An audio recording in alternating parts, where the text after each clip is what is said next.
Open your ears and lube up your butthole. It's time for the What Do We Call It podcast. Now, here's your host. It's Jmann.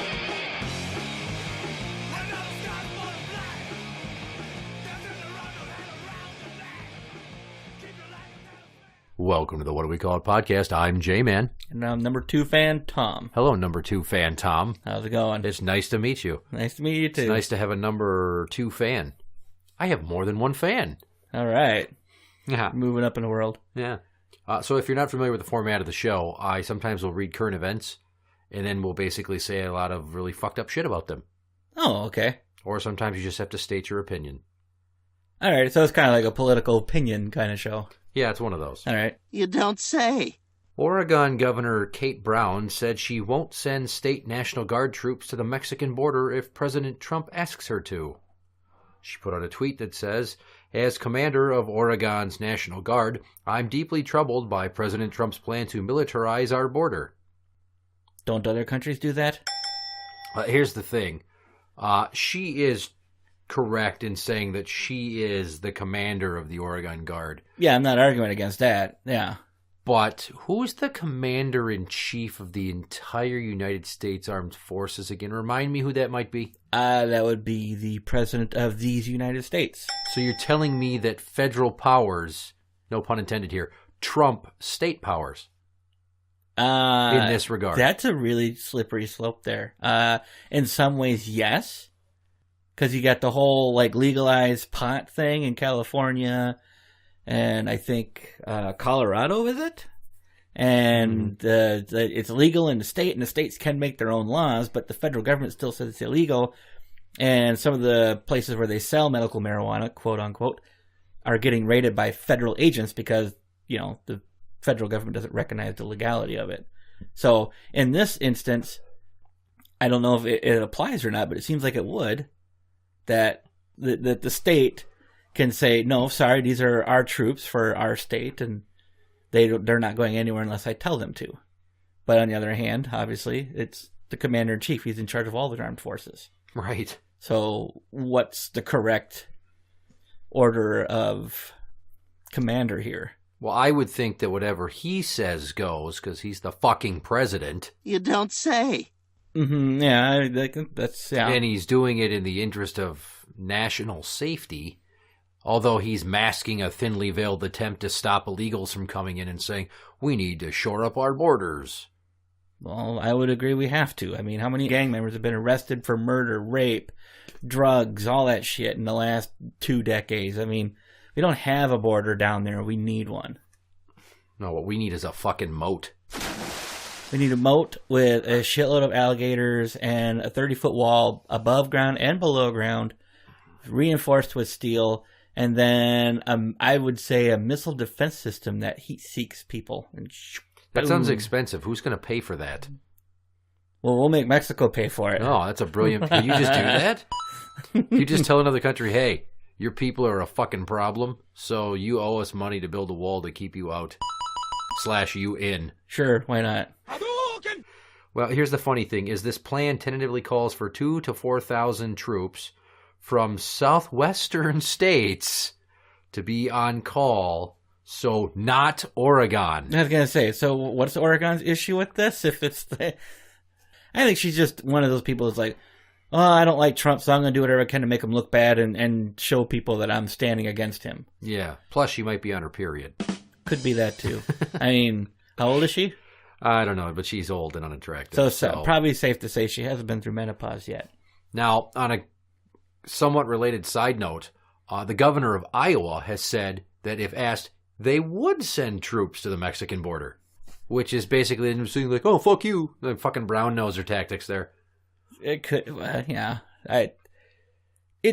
National security, including our borders, should be an every state thing. So honestly, I'd have to say if the president of the United States says, give me your troops, we're going to send them down there to do a tour of duty on the border, then the states just should. I mean, it's not like you're not going to get your troops back. Well, I'm an avid proponent of sending our military to Mexico, and they might see this as an occupation, but to go there and take down all the cartels, and the corrupt cops and the corrupt army. Mexico's all kinds of fucked up. Yeah. And it's in our best interest to go down there and do something about it because of cities such as, tell me if you've heard of them, Tijuana. Tijuana? Yeah, I've heard of it. Ciudad Juarez. Never heard of it. Nuevo Laredo. Yeah, I know. I haven't heard of it. Okay. These are all Mexican cities that are near the border. Okay. That are very high violence areas. I did an extensive amount of research on this topic going into this. There's two sides to this note card of show prep here. Ooh, fancy. Yeah. There was some idiotic new Democratic something website saying that Trump is trying to say that the violence in Mexico is spilling over to the American side of the border, but the statistics reflect that's just not true. The statistics were from 2011 to 2016, and it did slowly go down in terms of murders per 100,000. Mm-hmm. Okay. And that the murder rates of these towns was not higher than the national murder rate. The towns on the yeah, they were like on the Mexican side. Well, on the American side, the murder rate was like 2 or 3 for every 100,000. And nationally, the average is 5 or 6 for every 100,000. Unless they're in Chicago. Right. Because I'm pretty sure that Mayberry has like 0 murders, and Chicago has like 700 murders. Yeah. But I bring up these cities because these are the types of issues that arise. They're near our border. The violence spills over. People go down there. There's huge tourist regions of Mexico that have gotten less safe in the last 2 years alone. Because, believe it or not, despite those skewed, or what I view as skewed statistics listed in that story I just talked about, of the murder rates going down. Dude, last year, I believe, had the highest amount of murders ever in history for Mexico. I could be wrong, but I'm pretty sure it had the highest amount. And if really gory-ass cartel murder videos that I happened to come across on the internet in the past few days are anything to suggest what's really going on, holy shit. Mexico is fucked up. Let's not pretend it isn't. They have a really, and it's not the people themselves. It's just, I don't even know if it's the culture. It's just their cartels are violent. You know, I don't even want to say the Mexican people. It's the cartels. They think they can do whatever they want, and they buy the police off. Here's my question: how is it an area that is so dangerous, that has these drug cartels and the violence and everything? How is there a tourist attraction there? Well, I mean, I've known people that have gone to Cancun, including my parents, and they stay at a resort, and what they were telling me was when they go to a resort, they say, well, don't go out at night, and if you can, try to stay on the resort. We have everything you need here, but if you do go out, stay on the main roads, you know, stick with the same cab driver that we supply. Correct. It's like, well, why would you want to go somewhere where you actually feel like you're a prisoner?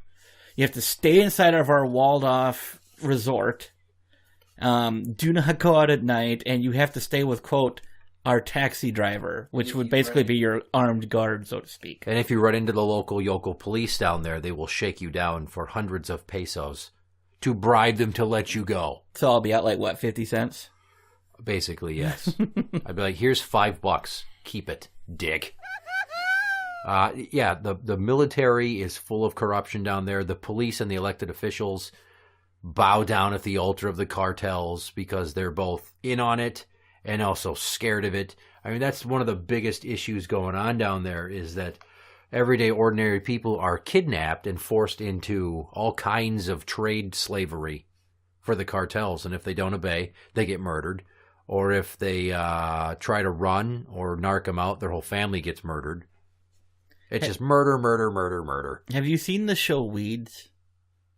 I watched the first 3 or 4 seasons. Okay, so you saw the part where what's her face had the pregnancy store, and the tunnel that went underneath her floor across the border in Mexico, and she fell in love with one of the Mexican cartel leaders, but he was also running for governor.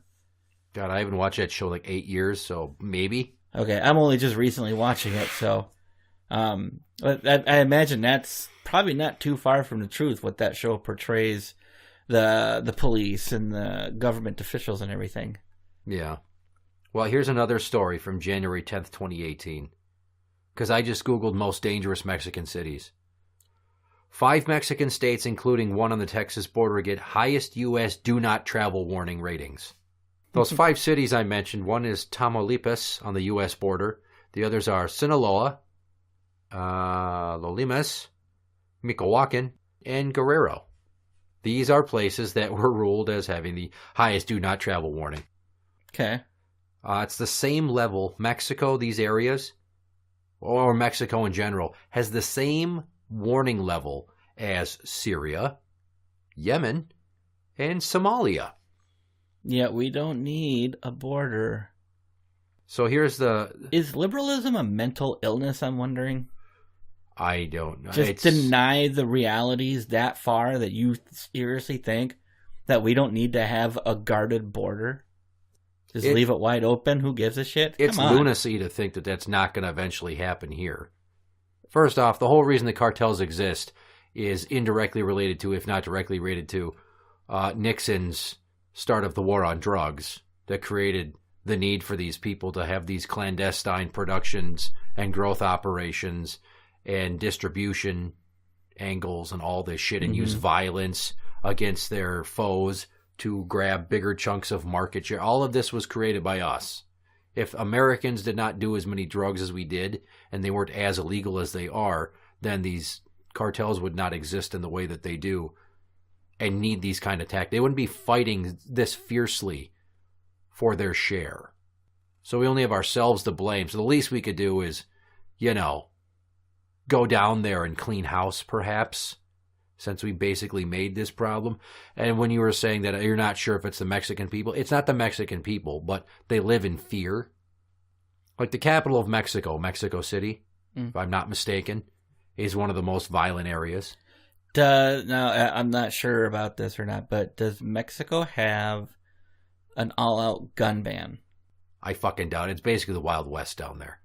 Still. Okay, well, then, I mean, I guess I just don't see how these innocent civilian people who aren't anything with the drug cartels, I don't see why they can't just rise up against these people. There's obviously the cartels are outnumbered if the people unite and fight. There's militias, but the militias are seen as vigilantes that the government won't sanction because, wink, wink, the government's getting payoffs from the cartels to let them just do their shit. So the government, quote, the government's torn over this.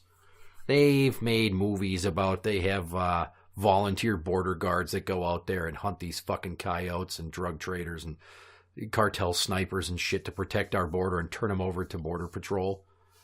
But it gets to the point where now you have to be like, well, maybe this whole looking at Mexicans coming across the border as, quote, illegals is not the way we should view them. And I hate to sound like I'm going far left on this. Perhaps we need to reclassify them as seeking asylum from a war-torn country because there are there are regional factions warring for land and market share and control and power and control in general and influence. That's the same shit that goes on in like Syria where people are like, there's a civil war. It's the government versus the resistance. So people are trying to flee. And in the meantime, Assad is gassing his own people and shelling his own people. They flee Syria seeking asylum. So if we're going to, it's North America. It's on our border. It's our next door neighbor. Yeah. And ironically, nothing like this could ever happen in Canada.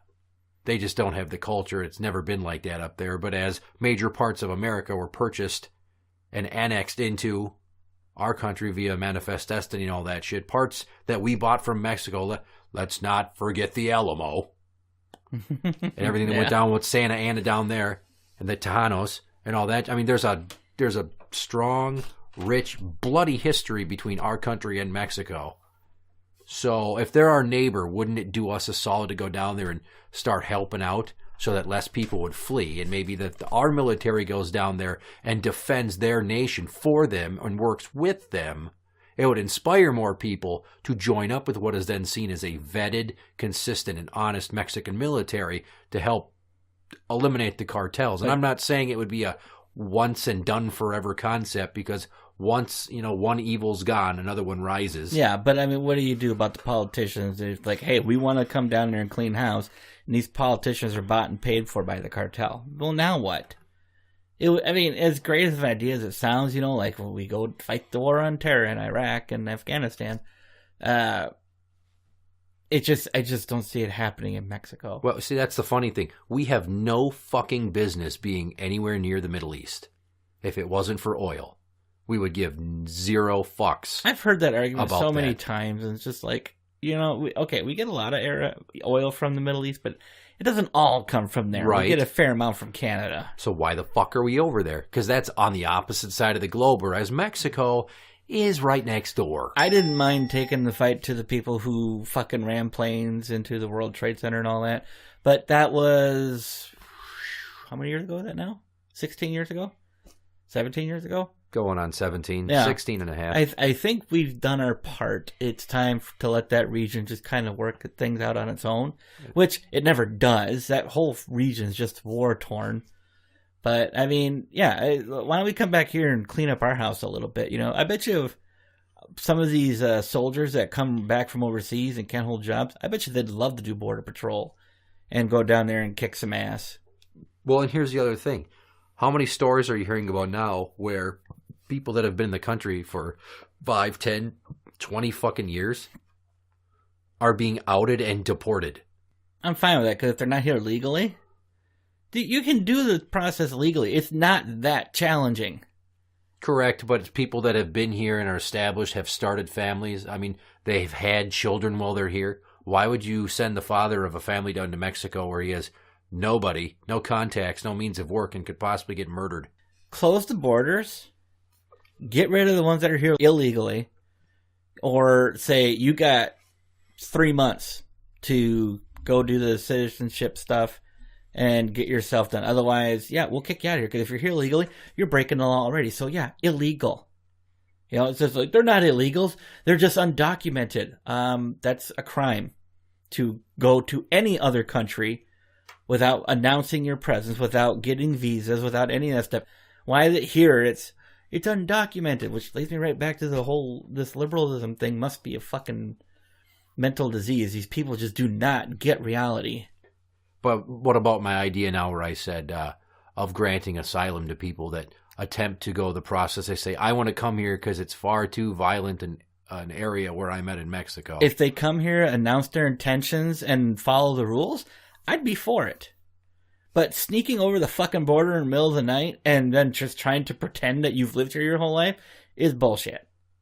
And be like, okay, please, Mr. Officer, I want to come here for asylum, and then you take them somewhere and you process them. I don't know. What is the right answer? What we're doing now isn't the right answer. Maybe we should be tattooing them with numbers. No, it's a bit extreme. I'm not saying we should be putting them in camps so they can learn how to concentrate better. I'm saying we tattoo a number on them and be like, now you're documented, motherfucker. We have you on file who you are, at least who you say you are. If you try to be anybody else, that's crime. Well, yeah, I suppose. If you, driver's license, well, I'll get a fake one, pretend I'm someone else, and they can never find me again. Well, putting these MS-13 fuckers in jail clearly doesn't work because... No, just shoot them. Right. And in relation to that, the broader picture here is not just defending our border. As humorous as a jump-off point as that was, as, bringing up Governor Brown of Oregon. Getting me all heated up here? Yeah, is saying that I know for a fact that a few miles from here, if even a mile and a half, there was a cartel trap house that was busted up by a local area hospital. And there's tons of local cartel dealers locked up in all the surrounding county jails. If you think they're only operating in Mexico, you're a fucking idiot because they're everywhere. And they have people that come here and they work little jobs. They'll say they're working construction or they're doing this or they're cooks or they're this or that. And on the side, they're muling drugs. And that's how they provide for their family. But they're a link in the chain, which means that the cartel has a strong presence all over America. So it's in our best interest to go down there and eradicate these cartels. And then in conjunction, at least legalize marijuana so we can take that off the table.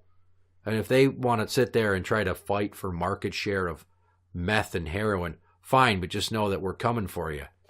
In the best interest of protecting Americans. I'm willing to bet if we went down there and enforced with our military, they would not stand a fucking prayer. They might have a few snipers here and there that might pick off a few of our people. A few snipers, maybe a few rocket-propelled grenades and shit, but I'm sorry, they're not going to be able to take on the U.S. Army. I mean, if we went and carpet bombed the shit out of known cartel strongholds, like, okay, you want to chop hands and feet or body parts or heads off of people, well, we're just going to turn you to fucking glass. So, while it doesn't necessarily behoove the cause of left-wing Governor Brown to send her trained troops down there to defend our border, it is, in fact, in the interest of American safety. Even if President Dumblecock there isn't smart enough to articulate it that way. He's got to work on his salesmanship. For a guy that's been involved in business all his life, he sure doesn't have people skills. No, he's not used to having to play pretty. He's used to being the biggest cat in the house and talking however he wants, and people can get clarification later. Becoming president has certainly presented him with new challenges. He's challenged, all right. Yeah. So maybe he'll get a grip on it. I don't know. I mean, is he going to rerun in 2020? We don't know. Oh, of course he is. He never want to Every be sitting a president one and does. done president. Come on now. But I mean, I guess if they try to mobilize National Guard units from every state to defend all of our borders, both Mexico and Canada. Well, from a couple articles I read a few months ago, is after Trump became president, I guess some of the not my president people were trying to get into Canada to go live there and stay there. And Canada stopped them borders like, no, you have to go through this whole process and this, that. And these people were shocked. Yeah, they don't just let anybody into Canada, and they don't even let you work right away. But these people, the same liberals, expect us to just let everybody from Mexico and their fucking mother come here. Yet they didn't even complain when Canada's like, no, you need to apply for citizenship. It's like a year-long process and all that. And it just the hypocrisy of these people is what it is. Yeah, it's definitely some sort of psychosis. Interact with the show on Twitter at What Do We Call It? That is at What Do We Call It? You can find us on Facebook at facebook.com/group/What Do We Call It podcast show. For the What Do We Call It podcast, I'm Jmann. I'm number 2 fan Tom. And that's the end.